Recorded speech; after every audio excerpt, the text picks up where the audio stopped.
আমরা 1 মাসের রিজার্ভ নিশ্চিত করতে পেরেছি। সরকারের পলিসি হচ্ছে 3 মাসের রিজার্ভ দ্রুততম সময়ের মধ্যে নিষ্পত্তি হয়, আমরা এনশিওর করতে পারবো। এখন যেটা আছে 1 মাসের ছিল, আরও বাড়ছে প্রতিদিন। হ্যাঁ, আপনার যেটা হলে বলে করেন আমরা সাপ্লাই কোনো সমস্যা নেই, ডিস্ট্রিবিউশনে কিছুটা প্রবলেম প্যানিকের কারণে হয়েছে। কিছু সুবিধাভোগী মানুষও আছে যারা একটা সংকট তৈরি করতে চায় রাষ্ট্রে, তারাও আছে। আবার কিছু মানুষ অতি সাবধান হয়ে জ্বালানি সংকট হতে পারে তার জন্য বেশি স্টোর করতে চাইছে। এটা জাতিগতভাবে আমাদের কিন্তু এতটুকু প্যানিক ক্রিয়েট করে একটা অস্থিতিশীল পরিবেশ হয়ে যেতে পারে, এ ব্যাপারে আমরা কনসার্ন থাকি না। তো এইরকমের কিছু মানুষও আছে। আমি এখনো পর্যন্ত যতটুকু জানি, যদিও এটা আমার মন্ত্রণালয় নয়, আমাদের মন্ত্রণালয়ের মিটিংয়ের মধ্যে যখন আন্তঃমন্ত্রণালয় মিটিংগুলি হয়, ক্যাবিনেটের মিটিং হয়, আমি জ্বালানি মন্ত্রীর কথাতে আশ্বস্ত এবং নিশ্চিত যে জ্বালানি সংকট ওরকমভাবে এখনো পর্যন্ত হওয়ার কোনো সম্ভাবনা দেখছি না।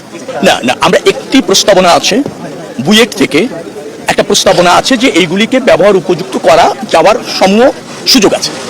সেটাকে আমরা বিবেচনায় নিয়ে একটি ট্রেনকে, একটি লোকোমোটিভকে আমরা টেস্ট পর্যায়ে দেখতে চেয়েছি যে কোন প্রক্রিয়ায় তারা এটাকে ব্যবহার উপযুক্তি করতে পারে। কারণ আমাদের বুয়েটের, আপনি জানেন, আমাদের দেশীয় এক্সপার্ট, তারা যখন বলে যে এতগুলি পড়ে আছে কিভাবে আছে, তো তখন আমরা সিদ্ধান্ত নিয়েছি একটি লোকোমোটিভ তারা ট্রাই করে দেখতে পারে যে কিভাবে ব্যবহার করা যায় কিনা। Only just test. না না না, সেটা হওয়ার কোনো সুযোগ নেই। আমরা যেহেতু এই ধরনের একটা প্রস্তাবনা আছে, পড়ে আছে, আমরা একটি জায়গায় একটা ক্ষেত্রে টেস্টটা করে দেখতে চাই। তো সেই প্রক্রিয়া তারা টেস্টটা তাদের দায়িত্বেই করছে, আমাদেরও ব্যয় না। যদি ওইটা কার্যকর হয়, সফল হয়, দেন সরকার ইনিশিয়েটিভ নেবে।